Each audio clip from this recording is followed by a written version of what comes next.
কেউ কথা রাখেনি। ৩৩ বছর কাটল, কেউ কথা রাখেনি।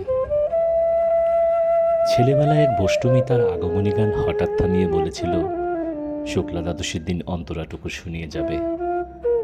তারপর কত চন্দ্রভূক অমাবস্যা কেটে গেল, কিন্তু সে বষ্টমী আর এলো না।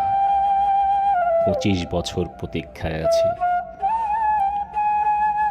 মামাবাড়ির মাঝি নাদের আলী বলেছিল, বড় হও দাদা ঠাকুর, তোমাকে আমি ৩ প্রহরের বিল দেখাতে নিয়ে যাব। সেখানে পদ্ম ফুলের মাথায় সাপ আর ভ্রমর খেলা করে।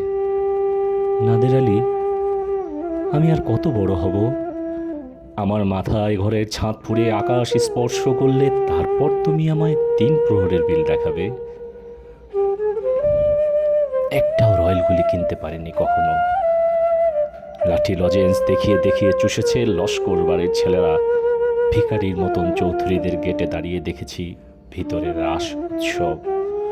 অবিরল রঙের ধারার মধ্যে সুবর্ণ কঙ্কন পরা ফর্সা রমণীরা কত রকম আমোদে এসেছে, আমার দিকে তারা ফিরেও চায়নি। বাবা আমার কাঁধ ছুঁয়ে বলেছিলেন, দেখিস একদিন আমরাও।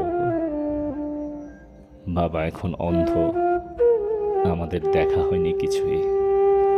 সেই রয়্যালগুলি, সেই লাঠি লজেন্স, সেই রাস উৎসব আমায় কেউ ফিরিয়ে দেবে না।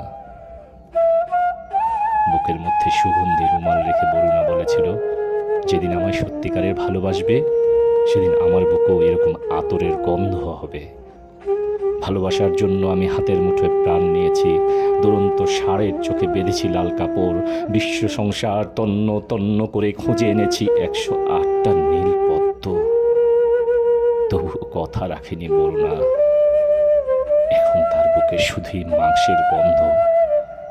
এখন সে যে কোনো নারী। কেউ কথা রাখেনি।